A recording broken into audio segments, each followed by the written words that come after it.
नमस्कार, स्वागत है आप सभी का। आप देख रहे हैं आज की चर्चा। मैं हूं प्रीति सिंह। महिलाओं पर होने वाली हिंसा को रोकने के लिए हर साल 25 नवंबर को दुनिया भर में अंतर्राष्ट्रीय महिला हिंसा उन्मूलन दिवस मनाया जाता है। संयुक्त राष्ट्र वर्ष 2008 से 2030 तक महिला हिंसा उन्मूलन कार्यक्रम के तहत यूनाइट अभियान चला रहा है। संयुक्त राष्ट्र संघ का मानना है कि महिलाओं के खिलाफ हिंसा मानवाधिकार का उल्लंघन है। संयुक्त राष्ट्र की अगुवाई में महिलाओं को महफूज रखने के लिए अभियान तो चलाए जा रहे हैं, लेकिन महिलाओं की स्थिति सुधरने का नाम नहीं ले रही है। इस साल कोरोना महामारी की वजह से इस दिवस की अहमियत और ज्यादा बढ़ गई है। कोविड-19 महामारी के दौरान भी महिलाओं के खिलाफ होने वाले अपराधों में कोई कमी आती नहीं दिख रही है, बल्कि वैश्विक महामारी के दौरान भी महिलाओं के खिलाफ हुई घरेलू हिंसा के मामले कई देशों में काफी बढ़े हैं। इस साल अंतर्राष्ट्रीय महिला हिंसा उन्मूलन दिवस की थीम है orange the world, fund, respond, prevent, collect. इसके तहत 16 दिन का कैंपेन चलाया जा रहा है, जो 10 दिसंबर यानी अंतर्राष्ट्रीय मानवाधिकार दिवस के दिन समाप्त होगा। इस कैंपेन का उद्देश्य समाज में महिलाओं के खिलाफ हो रही हिंसा के मुद्दों के खिलाफ आवाज उठाना है और समाज में व्याप्त हिंसा और लिंग भेदभाव से महिलाओं को मुक्त करना है। उपराष्ट्रपति एम वेंकैया नायडू ने भी महामारी के दौरान महिलाओं के विरुद्ध हिंसा को सभ्य समाज के लिए कलंक बताया है और समाज, परिवार और कार्यक्षेत्र में महिलाओं की आजादी और प्रतिभा के सम्मान के लिए संकल्प लेने की अपील की है। आज की चर्चा में हम बात करेंगे कि आखिर महिलाओं के खिलाफ हिंसा को कैसे रोका जा सकता है और इस राह में चुनौतियां क्या हैं। और इस चर्चा में शामिल होने के लिए दो खास मेहमान हमारे साथ जुड़ रहे हैं।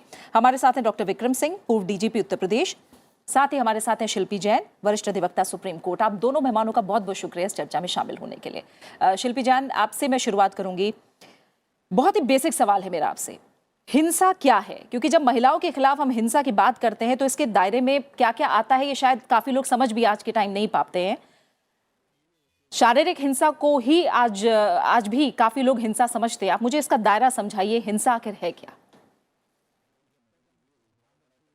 कानून में मेंटल क्रूअल्टी, फिजिकल क्रूअल्टी दोनों को एक बराबर माना है और 1983 में 498A इंट्रोड्यूस करा था इस सोच से कि शायद ये डाउरी डेथ्स को कर्ब कर सकेगा, रिड्यूस कर सकेगा, पर इसमें ये कंप्लीटली फेल हो गया है। ठीक है, मेंटल हैरेसमेंट और फिजिकल हैरेसमेंट के केसेस हो सकता है कुछ हद तक इसकी वजह से रुके हैं, पर अगर हम ये सोचें कि एक रीजनेबल अमाउंट कम हुआ है या डाउरी डेथ्स जो है, अगर आप देखेंगे आज पूरी दुनिया में हाईएस्ट रेट इंडिया में है।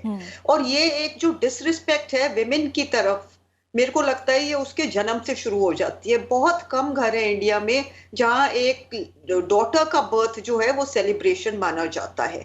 पढ़े लिखे घरों में भी, अर्बन सिटीज में भी, रिच सिटीज में भी बहुत केसेस में ऐसा होता है, बार बार वो सन्स की इंतजार में 3 लड़की 4 लड़कियां हो जाती है फैमिली में, फिर अगर 5वां एक लड़का होता है तब जाकर वो सोचते हैं कि हमारी फैमिली अब कंप्लीट हुई है। और डाउरी का जो एक ये प्रथा है, ये गांव में, शहर में, rich class, poor class, across all societies चलती जा रही है। तो सबसे पहले तो रिस्पेक्ट फॉर विमेन में मेरे को ये लगता है कि वो रिस्पेक्ट तब आएगी जब आप एक डाउरी का जो मेनेस है इसको कंप्लीटली हटा देंगे। डाउरीज को फाइट करने के लॉज हैं मगर उसका इम्प्लीमेंटेशन जीरो है, कोई रिपोर्टिंग नहीं होती है। कुछ ना कुछ ऐसा प्रैक्टिकल एक वो लाना पड़ेगा कि मैरिज में, जैसे आजकल कोविड के टाइम पे हो रहा है, आपने 50 गेस्ट रख दिया है, लिमिट करी है किसी कुछ स्टेट्स में, ये आप across India for all times करें। स्प्लर्ज जो एक मैरिज में होता है, चाहे हमारे ड्राइवर की फैमिली में मैरिज हो, वो अपनी हैसियत से ज्यादा खर्च करता है लोन ले लेके, चाहे एक रिच फैमिली का है। वहां मेरे कितने कॉलीग्स हैं सीनियर लॉयर्स जो कहते हैं जिस दिन से मेरी डॉटर बॉर्न हुई है 20 साल पहले, 25, हमने एक गोल्ड का सेट उसके लिए हर साल खरीदा है कि उसकी डाउरी के लिए कम ना पड़े। तो इस तरह का जो एक माइंडसेट है ये एक दिन में नहीं बदला जाता है, इसको पता नहीं सेंचुरीज लगेंगी। तो इसके लिए कोई ऐसा टाइम बाउंड आप लॉ लाइए कि हर एक वेडिंग में आप जाएंगे और देखेंगे वहां पर क्या हो रहा है। उस तरह का इम्प्लीमेंटेशन, मैं हमेशा कहती हूँ कि लॉज पूरे दे आर इन प्लेस, आपको अगर उन पे डेटरेंट बनना है तो उसके लिए प्रॉपर इम्प्लीमेंटेशन करनी पड़ेगी। बिल्कुल, इम्प्लीमेंटेशन और क्या चैलेंजेस हैं आगे, इस पर भी हम बात करेंगे। डॉक्टर विक्रम सिंह, अगर कुछ आंकड़े देखें तो भारत में 2019 में हर दिन जो बलात्कार के औसतन मामले हैं वो 87 मामले हर दिन दर्ज हुए। साल भर के दौरान महिलाओं के खिलाफ अपराध के काफ़ी ज़्यादा मामले दर्ज हुए हैं, ये 4 लाख से ज़्यादा हैं। जो 2018 की अगर तुलना करें तो उससे 7% अधिक है, यानी हर साल एक तरह से आंकड़ा बढ़ता दिखाई दे रहा है। और सिर्फ आंकड़े हैं, तमाम ऐसे मामले होते हैं जो दर्ज ही नहीं होते, क्योंकि आज भी मानसिकता की बात करें तो घर परिवार समाज ऐसी घटना लोकलाज की भय से दबा देती है इस तरह की घटनाओं को। आपकी नज़र में कारण क्या है, क्यों महिलाओं के खिलाफ हिंसा बढ़ रही है? प्रीति जी, अगर इसको देखें, आपने सही कहा, आंकड़े तो एक वानगी है, आंकड़े तो एक छोटा सा उदाहरण है। ये 70% से ज्यादा वास्तविक आंकड़े नहीं है। अगर आपने 100 कहे हैं तो वो केवल 70%, 30-40% तो केस रजिस्टर ही नहीं होते हैं। और हिंसा का कारण क्या है? हिंसा का कारण हमारे मस्तिष्क में है, हमारे आंख आईबॉल्स के पीछे है, हमारे डीएनए में है। सम्मानीय शिल्पी जी ने कहा था कि हिंसा पैदाइश में शुरू हो जाती है। मेरा थोड़ा सा मतभेद है। हिंसा पैदाइश के पहले शुरू हो जाती है, जब हम भ्रूण परीक्षण करा करके अगर बच्ची है तो उसका एबॉर्शन करा देते हैं। और हिंसा मृत्यु के बाद तक चलती है, लाशों के साथ बलात्कार। आप सभी देवियां, मैं बहुत क्षमा के साथ कहना चाहूंगा, लाशों के साथ बलात्कार की घटनाएं कितनी मैं गिना सकता हूं। और इसको अगर आप देख लें कि हिंसा पुरुष प्रधान एक हमारे समाज में, अगर आप थाने में जाएं, अगर पत्नी कहती पति ने मेरे ऊपर हाथ छोड़ा, उनका आपके पति हैं, पति का तो पर्याय ही है परमेश्वर। अगर 2 हाथ छोड़ भी दिया तो उसमें बुराई क्या है? उसका अधिकार है। इस तरीके के पुरुष प्रधान the cult of masculinity in the police department, घर में भी एक जो पैट्रियार्की का वातावरण है, इन चीजों को जब तक आप इनसे पार नहीं पाएंगे, जिससे आप ऊपर नहीं उठेंगी। बराबरी, हमारे यहाँ उपराष्ट्रपति महोदय ने यह भी कहा, यत्र नार्यस्तो पूज्यन्ते रमन्ते तत्र देवता। देखिए, हमारे शास्त्रों में सभी कुछ है। 2 बार नवरात्रि मनाते हैं, देवी के रूप को पूजन करते हैं। लेकिन जब वास्तविकता आता है तो शिल्पी जी ने बहुत अच्छी बात कही कि दहेज की तैयारी वो पिता शुरू से करने लगता है जब बच्ची पैदा होती है। तो क्या वो बंधुआ मजदूर हो जाए? हकीकत वास्तविकता ये है कि बच्चियों ने जितना गौरव अपने माता पिता को दिया है, कदाचित पुत्रों ने वो नहीं दिया है। इसलिए ये माइंडसेट बदलना होगा। लेकिन प्रीति जी, माइंडसेट कैसे बदले? जो सदियों से, जनरेशन से जब ये हमारे डीएनए में डाल दिया गया है कि पुत्रियां एक बोझ हैं, पुत्रियों के ऊपर दहेज लगता है, पुत्रियां जो है पराया धन है, इस मानसिकता से उभरने के लिए निरंतरता, ये प्रतीकात्मक जो हम आयोजन कर रहे हैं, ये आज है, 15 दिन बाद समाप्त हो जाएगा। इसको इंस्टिल करना होगा। बेटी घर की शान है, बेटी रोशनी है। और मैं तो कहूंगा महाकवि निराला की जो सरोज स्मृति जो उन्होंने अपनी पुत्री के बारे में लिखा था, प्रत्येक व्यक्ति को उसको पढ़ना चाहिए कि महाकवि निराला कितना हताश और कितना बेबस था अपनी पुत्री सरोज के रुग्ण होने के ऊपर। वो एक तरीके से महाकवि निराला ही नहीं, प्रत्येक बेटी के पिता का ये हाल है। लेकिन इस चीज से उबरना, आगे आना बहुत जरूरी है। बेटी बेटियों में कोई फर्क नहीं है। और जिस चीज की बात आपने कहा, दहेज तो पनिशेबल ऑफेंस है, लेकिन वास्तविकता ये है, ऑल इंडिया सर्विस में ले ले, गवर्नमेंट सर्विस, जहां कॉन्डक्ट रूल्स में भी ये दिया है कि दहेज लेना और देना दोनों अपराध है, वहां भी दहेज के रेट कई गुने बढ़ गए हैं। हमारे यहाँ तो इस तरीके से एक दिखावटी का एक आवरण बन गया है। शादी ब्याह 50, यहाँ 500, 5,000 के लोग बुलाते, क्योंकि ये एक जिंदगी भर हमको शोकेस करना है कि हमने अपनी बेटी की शादी में इतना खर्च किया, इतना दहेज दिया।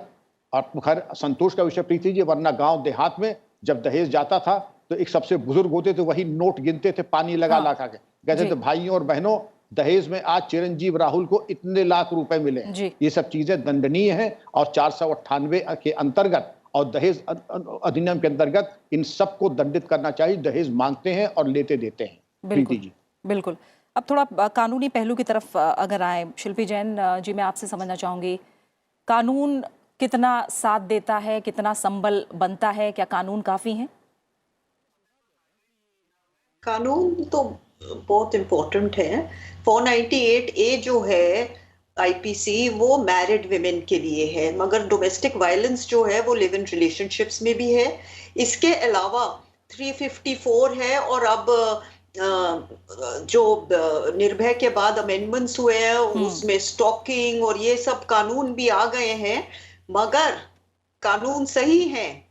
और आप देखेंगे इसमें जो अमेंडमेंट हुआ है 2013 में, उसके बाद कुछ ऑफेंसेस जो पहले बेलेबल थे क्राइम अगेंस्ट विमेन को लेकर, वो नॉन बेलेबल भी बनाए गए हैं। अलग से सेक्शंस बनाए गए हैं कि अगर विमेन रिलेटेड क्राइम्स पर एफआईआर इमीडिएटली रजिस्टर नहीं होती तो 6 महीने की सजा है। और पुलिस की और ये सब, मगर इम्प्लीमेंटेशन आज भी उतना ही खराब है। आप देखेंगे अगर आज महिला एक पुलिस स्टेशन जाती है, वहां ड्यूटी ऑफिसर को कहती है मेरे को कंप्लेंट लिखवानी है, कंप्लेंट अपनी लेकर जाती है। मेरी कितनी क्लाइंट्स हैं जो वापस आकर मेरे को कहती है हम रेप की कंप्लेंट लेकर गए तो भी उन्होंने कहा पहले हम अक्यूज से बात करेंगे, और अक्यूज निकला बड़े घर का, तो उन्होंने रोक दिया मतलब स्टार्ट उसको एफआईआर नहीं करी। फिर हमारे को मैजिस्ट्रेट के जाकर 156(3) में एफआईआर करवानी पड़ी। ये अब की सूरत में है, जबकि ये कानून में एक अमेंडमेंट आ गया है कि अगर पुलिस ऑफिसर मना करे एफआईआर रजिस्टर करने के विमेन रिलेटेड ऑफेंस में जो कॉग्निजेबल है, तो उसको 6 महीने की सजा हो सकती है, क्योंकि ना तो आज तक किसी को सजा हुई है और ना ही कभी होगी। पुलिस ऑफिसर्स को कंप्लीट इम्प्यूनिटी मिली हुई है कोर्ट से, और अगर यही रवैया रहा तो ग्राउंड लेवल पर जब तक चेंज नहीं लाएंगे, आप कितने ही लॉज और बना दें 1 दर्जन, कोई चेंज नहीं आएगा। पुलिस ऑफिसर्स का जो एक पुलिस स्टेशन पे आप जो बिल्कुल एफर्ट नहीं होता जिस चीज में, एक छोटा सा कॉर्नर दे दें कि ये विमेन रिलेटेड सेक्शन है, यहाँ ये विमेन पुलिस ऑफिसर्स हैं, ये आपको मेन ऑफिसर्स तो आपकी कंप्लेंट पर वो कर रहे हैं रिड्रेस, वो क्या रिड्रेसल आपको देंगे, कहाँ क्या वहां पर सुनवाई होगी? और वहां पर एक दीवार पर उसके उस सेक्शन के लिख दें कि ये कंसर्न्ड आईपीएस ऑफिसर है, अगर यहाँ पर आपको नहीं सुनवाई हुई, ये आपकी कॉल उनका डायरेक्ट मोबाइल नंबर दीजिए, ताकि वहां पर जो जूनियर ऑफिसर्स हैं वो भी थोड़े डर में रहे। अब प्रॉब्लम ये होती है कि केसेस की शुरुआत जो है, फाउंडेशन जो है, एक लोएस्ट रैंक ऑफिसर से होती है जो 10वीं पास भी हो सकता है। Low calibre, drenched in corruption, misuse of power, वो पावर उसके सर में घुस जाती है। तो इन सब का जो कॉम्बिनेशन होता है ना, ये बहुत डेंजरस होता है। तो आईपीएस ऑफिसर्स तो कर नहीं सकते इतने केसेस की इन्वेस्टिगेशन, कम से कम कुछ तो उसका सुझाव निकालना पड़ेगा ग्राउंड लेवल पर। आप वहां पर कम से कम एक बोर्ड ही लगा दें कि भाई अगर आपकी कंप्लेंट की सुनवाई नहीं हो, आप वुमन हो, तो इस आईपीएस ऑफिसर को कांटेक्ट करो, और ये सिर्फ डेजिग्नेटेड है विमेन रिलेटेड क्राइम्स के संबंध में, ये आपसे वो रहेंगे। ठीक है डॉक्टर विक्रम सिंह। हाँ डॉक्टर विक्रम सिंह, जैसा शिल्पी जैन जी कह रही हैं, कानून बहुत हैं, लेकिन जब इम्प्लीमेंटेशन की बात आती है तो पुलिस को एक साथी लोगों को समझना चाहिए, महिलाओं को समझना चाहिए, या फिर उनके परिवार वाले जो शिकायत कराने आ रहे हैं उन्हें समझना चाहिए।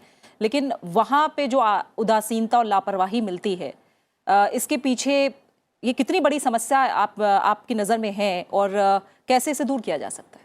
इस बात में तार्किक शक्ति और बल है कि एफआईआर नहीं लिखी जाती हैं, और 156(3) में जाकर के कोर्ट में तब एफआईआर लिखी जाती है। महिला थाने का सृजन हुआ, महिला इंस्पेक्टर्स की नियुक्ति की गई, निर्भया केस के बाद आपके 3 act, IPC, evidence act, CrPC में संशोधन किया गया, और इसीलिए किया गया था लोगों को सहूलियत। लेकिन हुआ क्या? रेप्स की, बलात्कार की संख्या बढ़ती चली गई, और दोषमुक्त और एक्विटल्स की संख्या घटती चली गई। एक्विटल्स भी बढ़ते चले गए। एक्विटल इतने होने लगे कि आज की तारीख में 75% दोषी आरोपी दोष मुक्त हो जाते हैं। शिल्पी जी ने एक बात की, धारा 166A आईपीसी की, पुलिसकर्मी अगर एफआईआर महिला संबंधित यौन शोषण के मामले में कार्रवाई न करे, आपने बिल्कुल ठीक कहा, एक के बाद एक केस आए, उन्नाव का केस आया, हाथरस का केस आया, क्या एक केस कहीं पर 166A का पंजीकृत हुआ? नहीं। किसी को कोई सजा हुई? नहीं।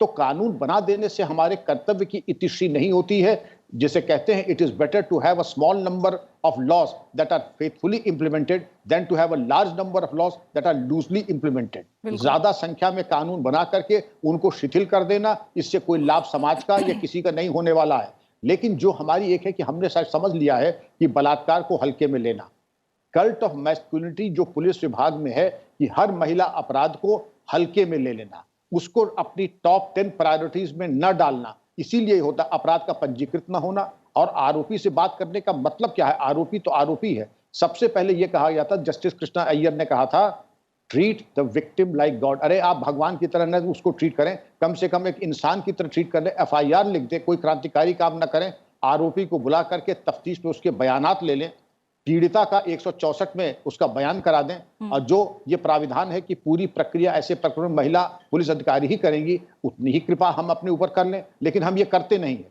प्रीति जी, दुर्भाग्य ये है कि हमारे जितना भी सर्वभूता यदा देवी स्वर्ग मुक्ति प्रदायिनी बातें हम बड़ी अच्छी अच्छी कर लेते हैं, लेकिन जब यथार्थ की बात आती है तो उसके अनुपालन में हमारी जो शिथिलता है वो वाकई दंडनीय है, और जिसकी जितनी भी भर्त्सना की जाए वो कम है। कानून की कमी नहीं है, लेकिन अगर आप कन्विक्शन देखें, दुर्भाग्य से कन्विक्शन हमारे यहाँ 25% है रेप में। ये कह देना कि साहब हमने बहुत ज्यादा यात्रा कर ली, 2013 के बाद भी हमारी यात्रा जहां चले बहुत, पहुंचे कहीं नहीं। ठीक है। तो शिल्पी जैन जी, कानून की जब हम बात कर रहे हैं तो क्या अभी भी कुछ सुधार की और गुंजाइश है? आप कह रहे हैं काफ़ी कानून है, इम्प्लीमेंटेशन सही से होना चाहिए, ये एक गंभीर विषय है। क्या प्रक्रिया काफ़ी लंबी है, इस वजह से भी लोग कानून का रास्ता अपनाने से डरते हैं? अगर ऐसे इंसिडेंट्स होते हैं और गवर्नमेंट नहीं उसको रिएक्ट कर या रिस्पॉन्ड प्रॉपर्ली नहीं करती है तो लोगों पर क्या असर हो रहा है? कुछ नहीं, वो अपने 99 के चक्कर में लगे हुए हैं। ये एक विशियस सर्कल है। जब तक किसी के अपने घर में नहीं आग लग जाती वो नहीं परवाह करता है। सिस्टम पूरा एक सोसाइटल चेंज चाहिए। खुलेआम लड़की पब्लिकली कितनी बार रेप हुई है, तो वहां लोग वीडियो बना रहे हैं उसका, कितने लोग जाकर उसको चेंज करते हैं। तो वो एक इंसानियत जो है ना पूरी सोसाइटी में, वो जब तक नहीं फिर से जागृत होगी तो आप लॉज बनाते रहिए। और ये पॉलिटिशियंस जो है एक बहुत मेजर चेंज नहीं तो इतना सा चेंज कर ले कि आपकी सड़कें जो हैं वो सेफ होती है रात को। मैं लॉयर हूँ, मेरे पास बहुत से आईपीएस ऑफिसर्स के नंबर हैं मेरे पास, मेरे को पता है 100 नंबर पे कॉल कर सकते हैं। मैं भी शाम को ड्राइवर के बगैर नहीं जाती हूँ गाड़ी में। मेरे को लगता है अगर कहीं टायर पंक्चर हो गया तो आई डोंट फील सेफ। मूल सवाल यही बनता है कि ठीक है, निर्भया कांड हुआ, उसके बाद हमने देखा कानून में किस तरह से बदलाव हुआ, वो हमने देखा, लेकिन आखिर ये जो हिंसा है वो हम घरेलू स्तर पर बात करें या बाहर बात करें, क्यों ये हिंसा रुक नहीं रही है? इसमें कमी आने की बजाय क्यों ये साल दर साल बढ़ रही है? मूल वजह क्या है? जब तक सोसाइटी में आप चेंज नहीं लाएंगे ना माइंडसेट में, जैसे विक्रम साहब ने बोला है कि जब तक आप एक नजरिया नहीं बदलेंगे, रिस्पेक्ट तब आएगी जब उसको एक आप डाउरी रिलेटेड कमोडिटी नहीं समझेंगे, एक बर्डन नहीं समझेंगे। आप पहले उसको रिस्पेक्ट करना सीखिए, तब उसमें अब आप अगर मतलब ये बहुत सी चीजें हमारी सोसाइटी में एक्सेप्टेड है। अगर एक कोई लड़का घूर रहा है लड़की पर, लड़की को देखकर, तो ये एक्सेप्टेबल है कि लड़के तो घूरते ही है। कोई लड़की उस टाइम क्या फील कर रही है, या सीटी बजा रहे हैं या उस टाइम गाना गाना शुरू कर दे, तो उनको ये डर नहीं है कि और लोग मेरे को एम्बैरेस करेंगे, या लड़के को ये नहीं है, उसको लगता है कि और लोग भी इसका मजा ले रहे हैं। तो ये पूरा एक माइंडसेट है। जब तक ये चेंज नहीं होएगा, जब तक जो फैमिली है जिसकी वो लड़की है वो तो उसको रिस्पेक्ट करे ना।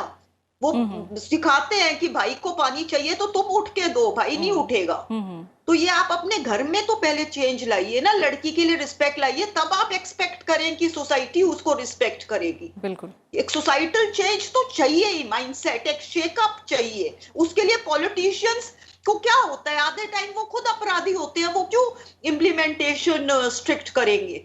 उनको तो सूट करता है अगर वीक पुलिसिंग है, ठीक है, या करप्ट है, या लेस कैलिबर है, या दबी हुई है उनके जोर से मिनिस्ट्री की या गवर्नमेंट की, उनको तो बहुत सूट करता है। आधे अपराधी तो वहीं बैठे हैं पॉलिटिशियंस के बीच में। ठीक है, यानी डॉक्टर विक्रम सिंह, जैसे शिल्पी जैन जी भी कह रही हैं कि मानसिकता, मूल जड़ मानसिकता है और इसमें बदलाव लाने की जरूरत है। क्या किया जाए? संवेदनशीलता और जागरूकता लाने के लिए किस तरह के प्रयास किए जाने की ज़रूरत है? क्योंकि हम देख रहे हैं सरकारी स्तर पर भी काफ़ी काम हो रहा है, कोशिशें हो रही हैं, कई ऑर्गेनाइजेशंस हैं जो काम कर रही हैं, लेकिन कहाँ कमी रह रही है? करना क्या है हमें? देखिए प्रीति जी, आप और शिल्पी जी जीती जगती मिसाल हैं महिला सशक्तिकरण की। सबसे पहले बच्चियों को शिक्षा दी जाए, अपने पैर पे खड़ा करने की बात की जाए, और पूरे सब लोग इस बात को गांठ बांध लें कि दहेज लेना और देना गुनाह तो है ही है, पाप भी है, और ये अपने मन से निकाल। मैंने कहा ये हम लोगों के डीएनए में आ चुका है कि बच्ची बच्चे से इंफीरियर है, और इस चीज को जो बच्चियों के साथ अपराध, अब लॉन्ग टर्म पे हम आ जाएं, अगर हमने निर्भया केस में 7 साल लगे थे उसको न्याय दिलाने में, लेकिन हैदराबाद एक्सपेरिमेंट है वो तत्काल मिल गया। हम हैदराबाद मॉडल नहीं चाहते हैं, हम कोई शॉर्टकट नहीं चाहते। कानून है, कानून का फेथफुल इंप्लीमेंटेशन। लेकिन दुर्भाग्य क्या है, महिला थाने बड़े अरमानों से खोले गए थे कि महिला जब अधिकारी रहेगी उसका संवेदनशील एक आचरण होगा, लेकिन दुर्भाग्य से महिला अधिकारियों का भी वही संवेदनहीन आचरण है जो कि पुरुष पुलिसकर्मियों का है। यह भी एक अचंभा है। उस उपसंस्कृति में आने के बाद महिला भी उसी तरह कर्तव्य के प्रति उदासीन हो गई जैसे कि हमारे पुरुष पुलिसकर्मी थे। इससे ज्यादा दुर्भाग्य क्या हो सकता है? तो जो माइंडसेट है, जो रॉट है, जो कैंसर है, वो सतह नहीं है, वो बहुत गहरा है और इसकी सर्जरी में समय लगेगा। मैं नहीं समझता हूं कि इसमें शॉर्ट टर्म में कुछ हो सकता है। लॉन्ग टर्म में प्लानिंग करें, जीरो टॉलरेंस करें। और मैंने जो अपने कैरियर में किया है, जीरो टॉलरेंस। अगर किसी बच्ची के रेप में एफआईआर नहीं हुई या उसका एक्विटल हो गया, वो इंस्पेक्टर, वो प्रोसिक्यूटर और वो डिप्टी एसपी रहेगा नहीं। ये इसकी नौकरी की आखिरी रिश्वत होगी, डिसमिसल होगा। ये मान के चलिए फिर हमने सुनिश्चित किया कि प्रत्येक रेप कन्विक्ट होगा, प्रत्येक रेपिस्ट जेल में रहेगा और मेरे रहते कार्यकाल में वो जेल से बाहर नहीं आएगा। इतना भयाक्रांत इसको कहते हैं प्रीति जी, ऐसा कहर आया कि आशिक इश्क भूल गए। लेकिन ये एक आदमी के करने से नहीं होगा। सभी आईपीएस आईएएस, आपको, हमको, सबको मिलकर करना होगा। समाज की जागरूकता ही इसका एक निदान है। एक व्यक्ति के कुछ करने से हो सकता है कि कुछ वाहवाही मिल जाए, लेकिन सबको एकजुट होकर के दहेज के प्रति बिल्कुल ना, विद कैपिटल एन। इसके अलावा बच्चियों का जो असम्मान करता है उसके प्रति भी जीरो टॉलरेंस। चाहे बच्चा हो, बेटे को तो हम वंशलोचन कहते हैं, चाहे कितना ही बड़ा लफंगा क्यों ना हो, लेकिन बेटी के ऊपर अब सारी पाबंदी रहती है। हमारे प्रधानमंत्री मोदी जी ने भी इस बात को कहा था। लेकिन हम समझते हैं कि पाबंदी बच्चों पे, बेटों पे ज्यादा जरूरत है, क्योंकि हमारे ऐसे राजनेता हैं, बच्चे हैं, लड़के हैं, लड़कों से गलती हो जाती है। जहां ऐसी उपमा देने वाले होंगे तो क्यों कुलदीप सिंह सेंगर नहीं होंगे? क्यों इस तरीके के उदंड लोग नहीं होंगे जो हमारे राज सत्ता में हैं और कहते हैं ये तो आइटम नंबर है? इस तरीके की अशोभनीय बात करने को राजनीति से इनको बिल्कुल बेदखल कर देना चाहिए। शिल्पी जैन जी, इसमें आप आगे क्या जोड़ना चाहेंगी? जब हम चुनौतियों की बात कर रहे हैं, आगे किया क्या जाना चाहिए? किस तरह के स्टेप्स की जरूरत है आज? देखिए, मैं सोसाइटल चेंज तो आते आएगा, जैसे विक्रम जी ने कहा है, वो एक दिन में नहीं हो जाएगा। धीरे धीरे मेरे को लगता है 1.00% कुछ चेंज है नई जनरेशन में होगी। पुरानी तो जो माइंडसेट्स हैं उनके हैं, धीरे धीरे वो बदल रहा है माइंडसेट विद रिगार्ड टू कि हमारे डॉटर हो या सन हो, बहुत धीरे, बहुत स्मॉल सेक्शन में। मगर एक जो बहुत हम बेसिक एफर्ट गवर्नमेंट की तरफ से भी एक्सपेक्ट नहीं कर सकते, क्योंकि ये लोगों की लड़ाई है, उन्हें लड़नी पड़ेगी। तो एक जो छोटे स्टेप्स हैं जो थोड़ा विजिबल चेंज ला सकते हैं प्रैक्टिकली, एक तो है आप अपनी सड़कें ज्यादा अच्छी लाइटेड रखिए। बसेस में जो स्टाफ है, कम से कम इतना तो चेंज होना चाहिए। निर्भया के बाद जो बस में रेप हुई थी, कि उनका जो स्टाफ है वो आप 100% इंश्योर करें कि वो कहाँ से आए हैं, उनके क्रेडेंशियल्स, ड्राइवर से लेकर कंडक्टर तक जो भी बस में है। बसेस में कैमरास हो जो बिल्कुल टैंपर नहीं हो सकते। रोड्स पर बहुत बार बात हुई है कैमरास लगाने की, पर मैं निकलती हूँ रोड पे, मुझे तो कहीं नहीं दिखते हैं कैमरास। ज्यादातर रोड्स दिल्ली जैसे शहर में, जो कैपिटल है इंडिया का, इस टाइम 6 बजे के बाद वहां पे अंधेरा होता है, पार्क्स में अंधेरा होता है।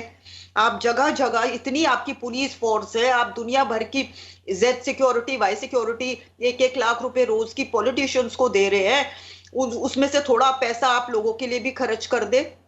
वहां पर रोड्स पर कांस्टेबल्स क्यों नहीं जगह जगह तैनात हैं जहां डार्क स्पॉट्स हैं? ये सब अगर होगा ग्राउंड लेवल पर, तो मेरे को लगता है कुछ क्राइम्स ग्राउंड लेवल पर जब थोड़ा सा इस तरह का डेटरेंट रहेगा, फियर रहेगा, वो चेंज हो सकता है। और जैसे मैंने कहा, पुलिस स्टेशन में आप एक सेक्शन महिला कर्मचारियों के ऊपर छोड़ दें कि वो आपकी पुलिस रिलेटेड कंप्लेंट्स, बहुत सी लेडीज हैं जो पुलिस स्टेशन नहीं जाना चाहती, कि हम एक सब इंस्पेक्टर को या एएसआई को जो मेल है उसको कैसे बताएंगे हमारे साथ क्या हुआ, मोलेस्टेशन कैसे एक्सप्लेन करेंगे, और उस सेक्शन के पीछे लगा दे बोर्ड बड़े बड़े कि ये आईपीएस ऑफिसर्स को कंप्लेंट करी जाए अगर आपका यहाँ पर सुनवाई नहीं होती। ये प्रैक्टिकल छोटे छोटे चेंजेस हैं जिससे ग्राउंड लेवल पर कुछ हद तक सुधार हो सकता है। बिल्कुल।